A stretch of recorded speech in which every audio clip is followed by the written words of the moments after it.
Okay, so we're outside in our fancy lab here, and with my fancy glasses on. But anyway, so we've got the water, the lye, and I've got this little tea bag. Most importantly, what you want to do when you're mixing these two together, you really need your water in the pan first, and then pour the lye in. If you do it the opposite way, have the lye in and then pour water in, it could combust, and we don't want any of that to happen. So another thing about this step is when you mix the two together, there's an instant chemical reaction. The lye heats up immediately. Probably, I never really checked the temperature, but I think it probably heats up to maybe over 200 degrees. It's extreme. So let's just see what happens.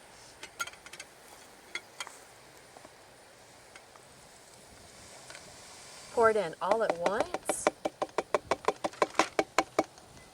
And I'm sorry, y'all, about the wind. I hope you can hear me okay. It's just a very breezy day today. Okay, I know you can't feel that, but do you see the steam? There's steam coming off of it like crazy. And if you touch it, it feels like we just poured a bowl of boiling water in there.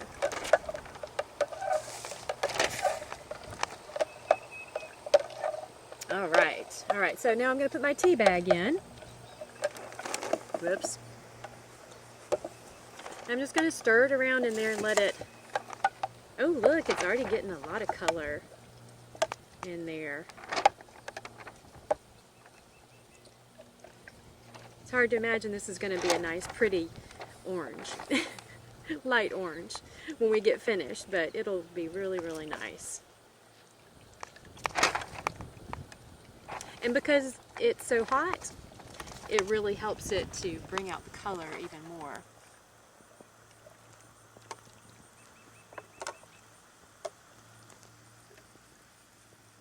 And we do have two outside cats who like to come visit every now and then. All right, that's pretty much it. We're just going to let this soak, or we'll let it steep that tea bag and then let it cool as well. And we'll go inside and we'll mix up our fats. Okay, now that we've gotten the lye and the water mixed, it's outside cooling off. We're going to go ahead and mix the fats and let them cool. First, the palm oil.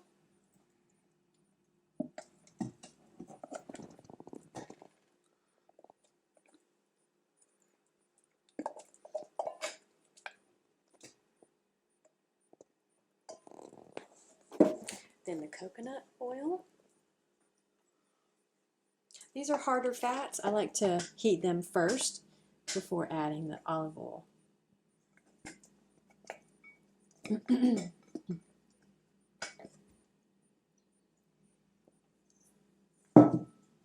Okay, let's go stick them on the oven.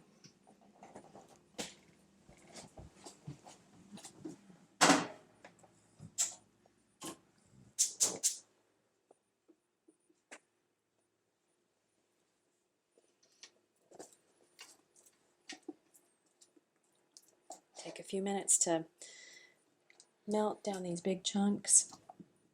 And today, just for the sake of the video, I did go ahead and pre-measure everything so we could just kind of do it quickly. But if you're making soap in your house and you want to save a little time, you can let these fats melt while you're preparing something else. So just you'll get into the flow of it.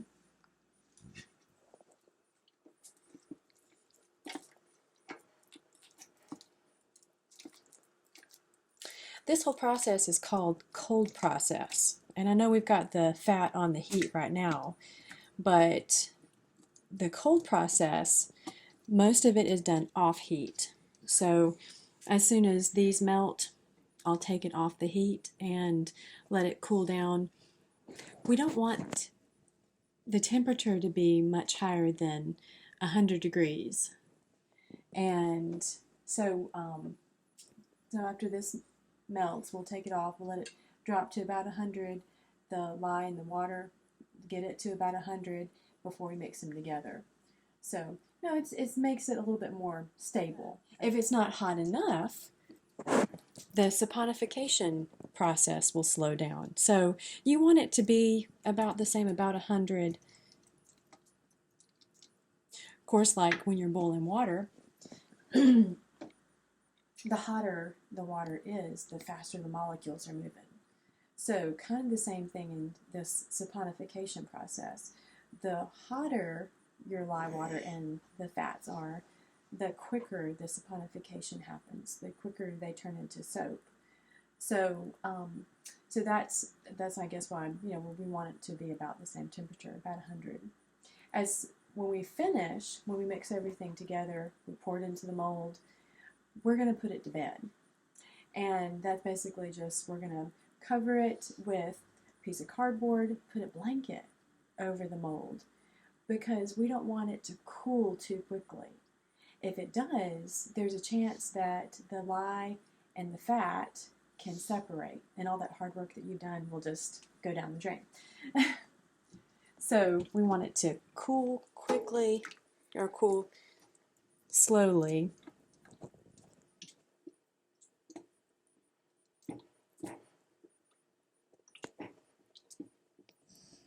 Still melting.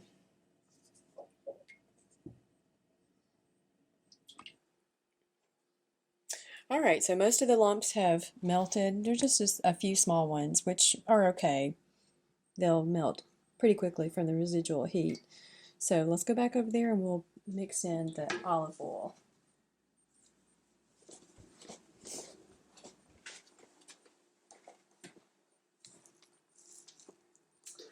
All right. I would say that this soap is predominantly olive oil, so it's probably half olive oil, a quarter palm oil, and a quarter coconut oil. So, like I said, I like to wait to mix in the olive oil until after these fats have melted, because it does help it to cool down a little quicker. Just things that you learn as the longer that you make soap. And like I said, I've been making soap for, gracious, probably close to 30 years. But the longer that you make soap, the more comfortable you'll be with the whole process, and you can, you'll know what things will be time saving and what corners you can cut. And I think I moved my scale too soon. So let's get it back over here. We're going to need some more olive oil. And I guess this is probably a good time to talk about sources of your fats. So what works for us, since my husband and I are living in a small space right now, I do have large quantities of coconut oil and palm oil that I order. This online place in Cincinnati, it's called Soaper's Choice. It's great. They're very, very helpful people, and you can get a 5-gallon bucket of some of these oils. You can even get like a 50-gallon drum if you want to, if you're on that scale. But they have great prices, and it always comes quick in the mail. It's so much more economical than, like say going to Walmart and getting a little tub of coconut oil. I know these are, they're not food grade, but they are good quality oils, and they have a whole bunch that you can pick from. Right now I use, whoops, my scale went off.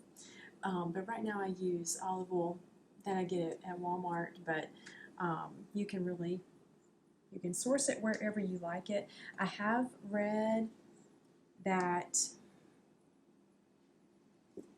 Bertolli is actually a better brand. I wasn't really meaning to endorse anybody today or a particular brand, But I've heard that you know, sometimes olive oil companies will cut their olive oil, and but I heard that Bertolli is pure oil.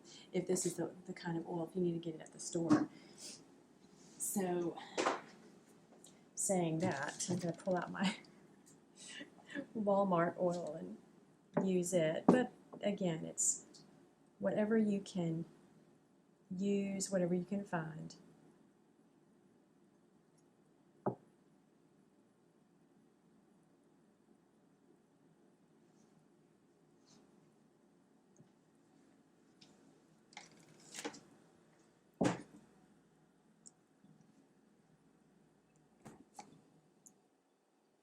Okay.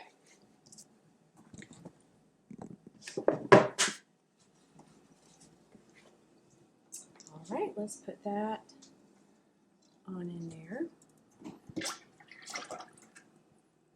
And you can see already that just from the oils themselves, it's going to be this beautiful golden color. And of course it'll change when we mix the lye in, but it'll help us if we want this beautiful orange soap with black stripes. That'll help.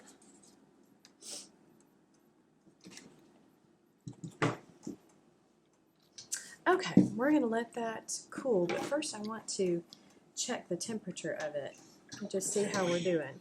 And then we'll talk about a shortcut for cooling off that lye.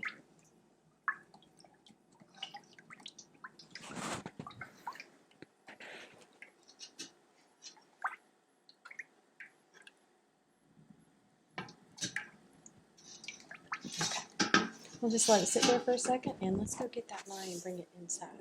Okay, so like I said, after years of making soap, I've come across some shortcuts that help cut down what could be, you know, an hour, 3-hour project to about an hour and a half.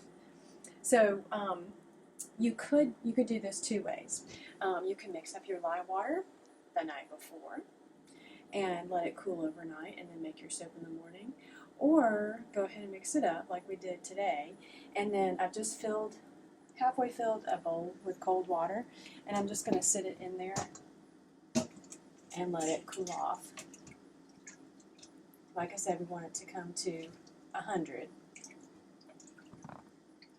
degrees Fahrenheit, that is. All right. Let me go check the temperature of those oils. That's so beautiful.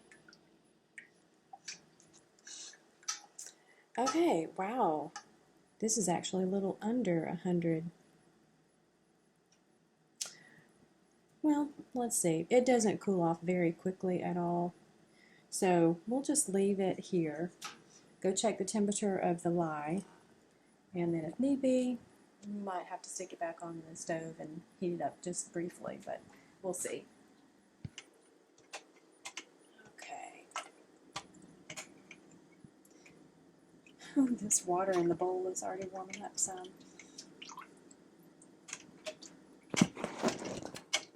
And yes, at this point, the lye water is still very caustic, so this is the point when you just want to be extra careful, make sure you're not splashing it on yourself.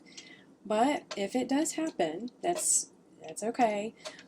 Just wash it off as quickly as you can, or get that vinegar or lemon juice. Keep that handy, and you can splash that on there wherever it splashes you on your skin. This is a process that you don't want to be afraid of. You want to be able to enjoy this, have fun with this, treating it with caution, yes, but because it's such a fun, creative process, and you'll enjoy the end result so much. So this is still a little over 130.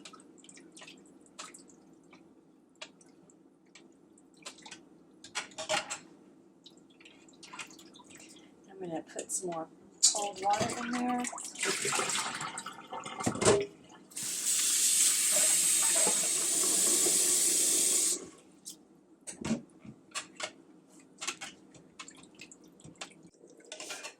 Oh, and while we're waiting for this, I'll show you another piece of soap that I made a few months ago. I called it the kitchen sink because I had several different little pieces of odds and ends of soap that I'd made and just cut them into chunks, threw them in there, put some peppermint oil, and it was kitchen sink soap. I think that was a piece that had coffee in it. You know, so you can even use all the odds and ends and come up with something creative.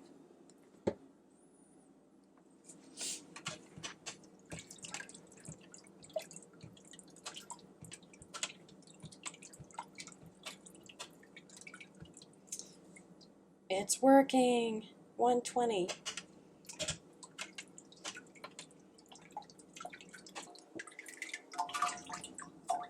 Okay, so that process only took about 8 minutes, really, for it to cool down. I had to change the water once to some fresh cold water, but it got down to just under 100, mainly because the fats are just under 100, so we want them about the same. I said you want them at 100 earlier, but really there's some flexibility there. Just get them between 90 and 100, and I think that'll be fine.